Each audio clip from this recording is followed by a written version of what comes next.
Poles isn't done shuffling pieces, and what's coming could change everything. An alternative league linebacker emerges as a secret option. A star safety awaits $1 million extension. And our starting tight end surfaces in trade rumors with 2 AFC West contenders. 3 moves that will define Chicago's defensive and offensive future. Are you ready for what Ben Johnson has planned? Do you think Ryan Poles is going to settle for what we have behind Tremaine Edmonds and TJ Edwards? I'll tell you this. We've just discovered that Tavante Beckett, a linebacker who has completely dominated the UFL for 2 consecutive seasons, is being seriously considered by our organization and brothers. This could be the smartest move of the summer. First, let me explain who exactly Tavante Beckett is and why you should care. This guy isn't just any alternative league player looking for a chance. Beckett already had his shot in the NFL with the Detroit Lions in 2021 as an undrafted free agent, appeared in 4 games but never registered a stat. Many would say, well, he failed once, but I believe that experience made him hungrier and more prepared for what's next. And do you know what he did after that disappointment in Detroit? He went to the XFL in 2023, was selected in the 3rd round by the Houston Roughnecks. Then his team merged with the Houston Gamblers of the USFL and eventually ended up with the San Antonio Brahmas in the 2024 dispersal draft. Do you understand what it means to survive all that organizational chaos and still stand out? That's a winner's mindset. In his first season with the Brahmas, Beckett registered 67 tackles, 9 for loss, 1.5 sacks, and 2 forced fumbles. Impressive enough to be named All-UFL. But do you know what he did this year? He outdid himself. 77 tackles, 2nd place in the entire UFL, 4 passes defended, and 1 sack. His 2nd consecutive All-UFL nomination. But here's what should really excite you. Brent Sobleski of Bleacher Report named him one of the 5 UFL players who deserve another shot in the NFL. And he specifically said this about Beckett: his natural instincts and ability to seamlessly navigate through traffic and produce high tackle numbers are exactly what's needed for this position. And you know what else Sobleski said? That has me completely convinced. A linebacker doesn't need a 4.5 speed if he's reacting to the play as it develops. Beckett is a natural pursuit linebacker who can also help immediately on special teams.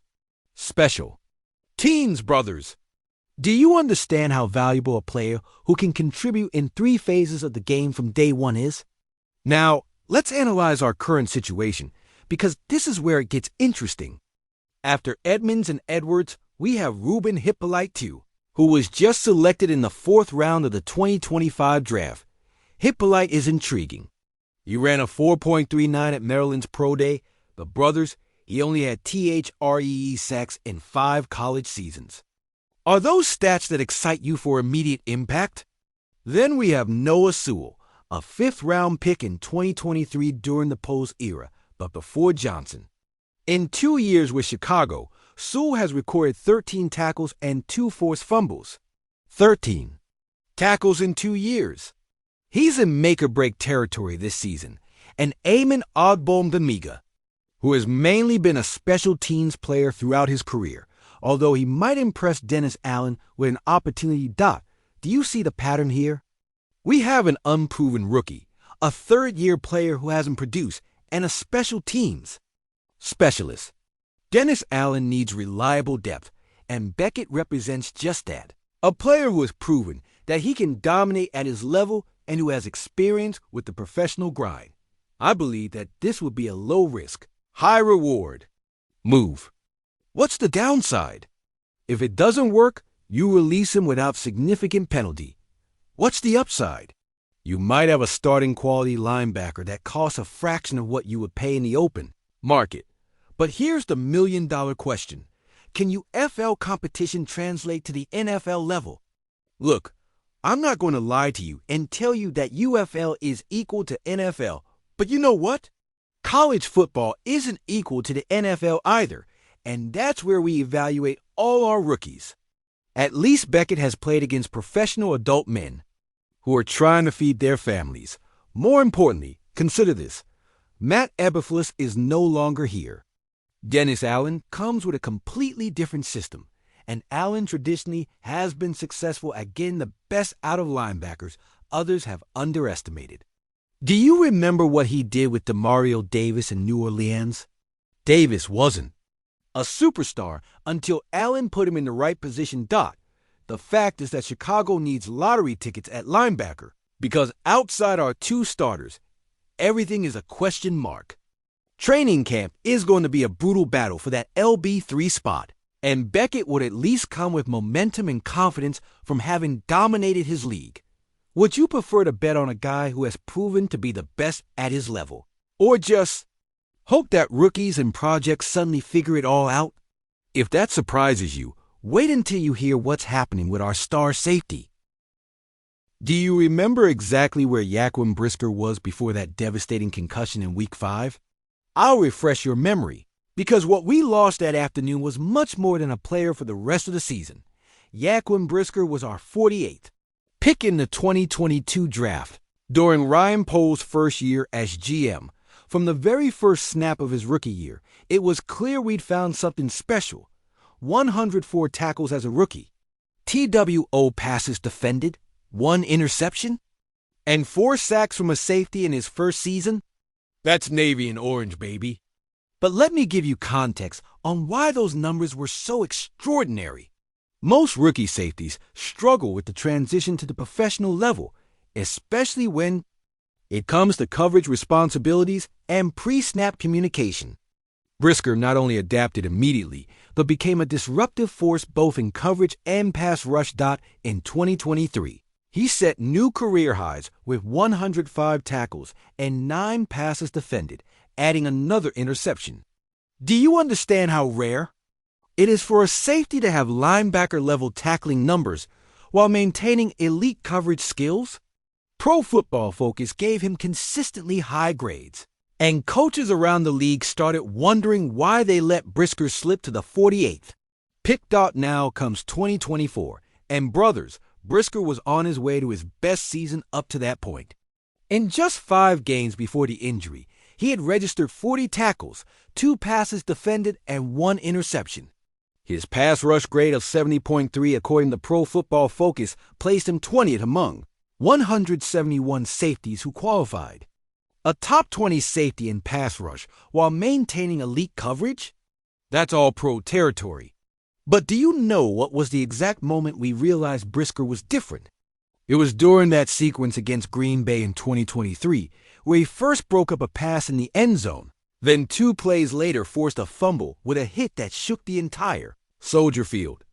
The guy has that combination of coverage instincts and hitter mentality that's almost impossible to find.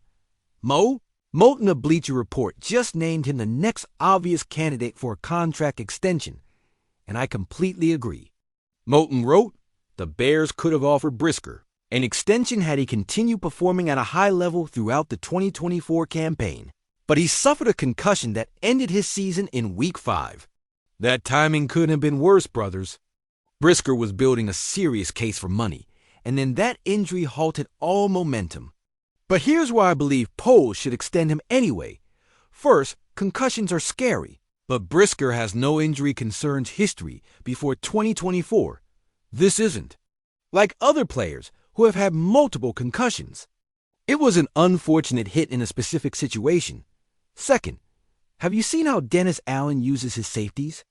In New Orleans, Allen built elite defenses around versatile safeties who could handle multiple roles. Brisker has exactly the skill set Allen loves. He can play high safety. He can come in the box as an extra linebacker. He can rush the passer.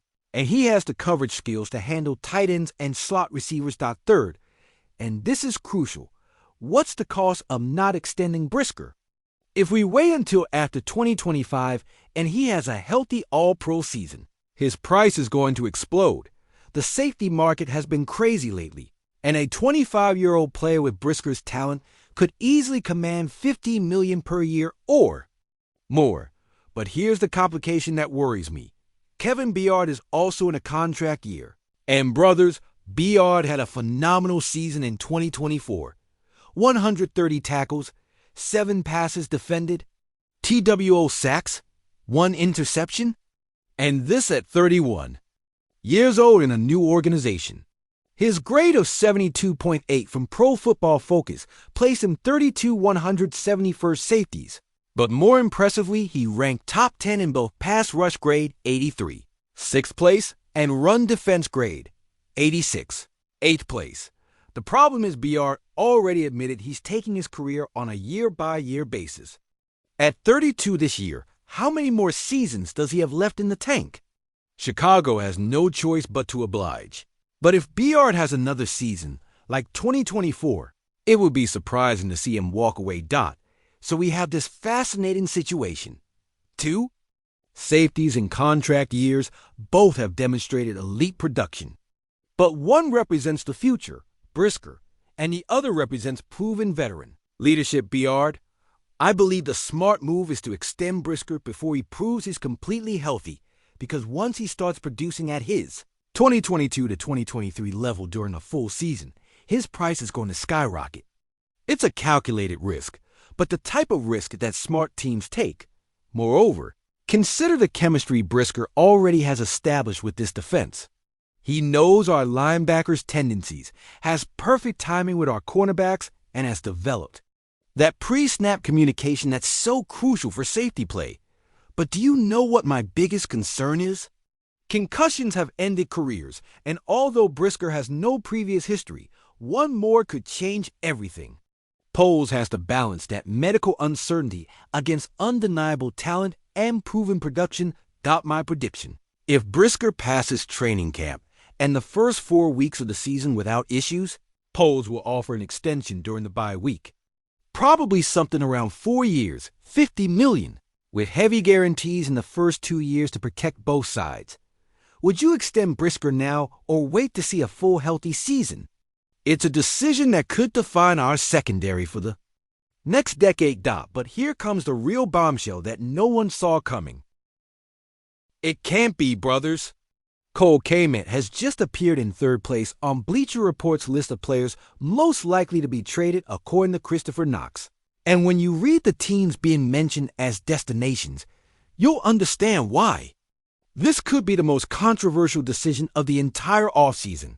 Kansas City Chiefs and Los Angeles Chargers. Do you understand the magnitude of this? We're talking about sending our starting tight end, a player who has been one of our most consistent weapons, to 2 of the most competitive teams in the AFC.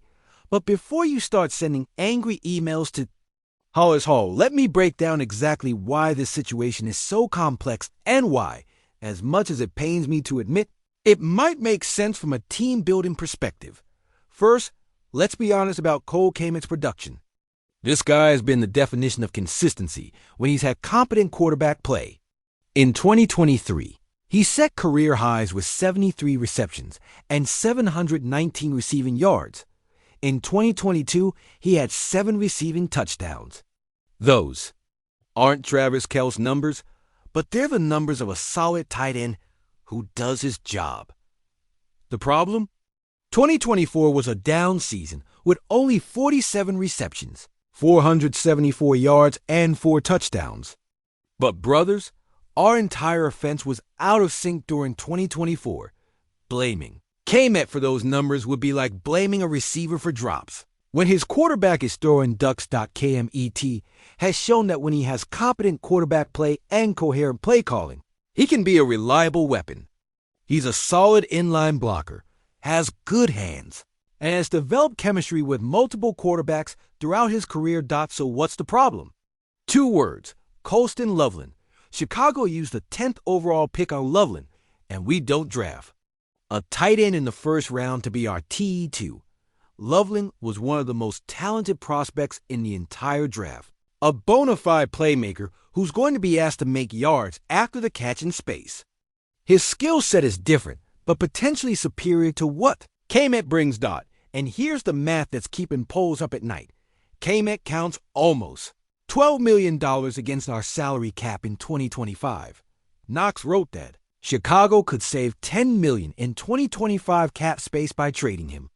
$10 million, brothers? That's serious money that could be used to address other needs. Knox wrote, there are several reasons why Cole Kmet might be on the move sooner than later, even though he has 3 years remaining on his contract. The most obvious reason is that Chicago just used a first-round pick on tight end Colston Loveland. The 26-year-old player is also set to carry an $11.6 million cap hit in each of the next 3 seasons, which is a lot for a second tight end. But here comes what really got me thinking. Ben Johnson traditionally uses 12 personnel, frequently, but has never had a second tight end as expensive as Kmet. Can he realistically lead both tight ends to standout seasons? Or would it be more efficient to use that money elsewhere? Now, let's analyze the potential destinations, because this is where the thing gets really interesting. Kansas City Chiefs.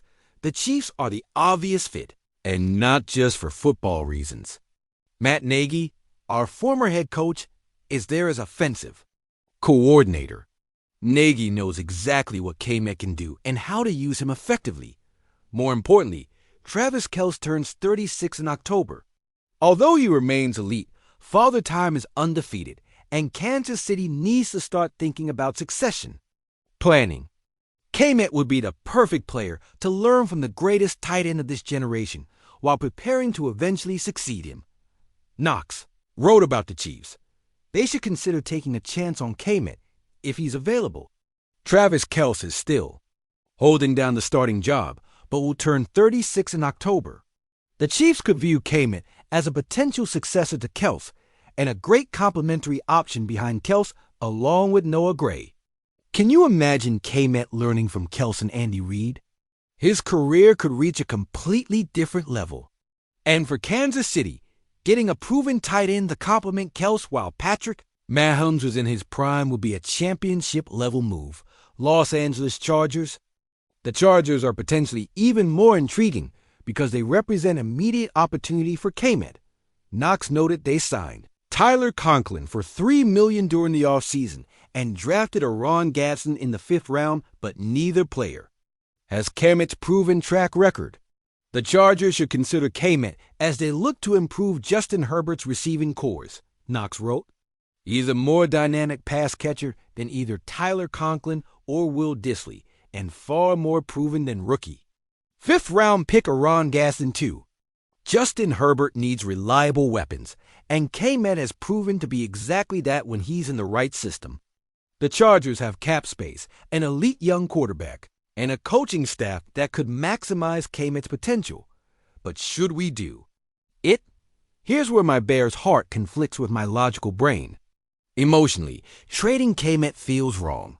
He's a homegrown player who has worked hard, improved consistently, and never caused problems off the field. Plus, what if Loveland struggles early or gets injured? But logically, I understand the reasoning.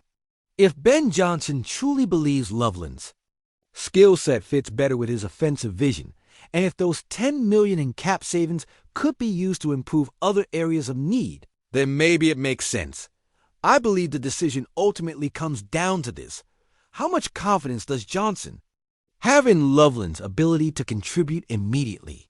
If the answer is complete confidence, then trading Kmet might be the right move for team building. But if there's a NY doubt about Loveland's readiness, keeping Kmet as insurance could save our season. The reality is this decision could define our offense for years. If Loveland becomes a star and Kmet struggles elsewhere, Poles looks like a genius. If Loveland struggles and Kmet thrives with another team, we could be regretting this move forever. Would you trade Kmet to free up cap space and fully commit to Loveland? Or keep both and find other ways to manage the salary cap? This is exactly the type of decision that separates good GMs from great ones because there is no clear right answer. It's a calculated risk that could make or break our offensive future. Brothers, these 3 moves tell a clear story about exactly what Ryan Poles and Ben Johnson are building here in Chicago. It's no coincidence we're hearing about these 3 moves. Simultaneously, Beckett represents the mentality of finding value in unexpected places. Poles isn't satisfied with conventional wisdom. He's willing to take chances on players that other organizations have overlooked. Brisker represents investing in young talent that fits perfectly with the long-term vision. He's exactly the type of player to build championship defenses around. Young, talented, versatile. And hungry. And K-Met represents the tough decisions that come with building a team with finite resources. Sometimes, good players become casualties of team building, not because they aren't talented, but because money and roster spots can be used more effectively elsewhere. Which of these three moves do you think will have the greatest impact on our 2025 season? Are you ready to see Poles continue revolutionizing this roster, or do you prefer to maintain stability? I believe if all three moves happen, signing Beckett, extending Brisker, and trading K-Met, it would signal that Chicago is all in on Johnson's vision and Poles' team-building philosophy. It would be bold, risky, but potentially brilliant. And what do you think about betting on players from alternative leagues when we have real depth needs? Is it smart asset management or unnecessary risk? Leave me your comments, because Chicago doesn't play when it comes to building a championship team. Subscribe to this channel because we might have more explosive news on these three players. Tomorrow, give a like if you think Poles should bet on Beckett. Comment if you think Brisker deserves that millionaire extension. And share if you're ready to see K-Met in another uniform. This is our Bears family, and together we're going to follow every move of this organization until we have the team Chicago deserves.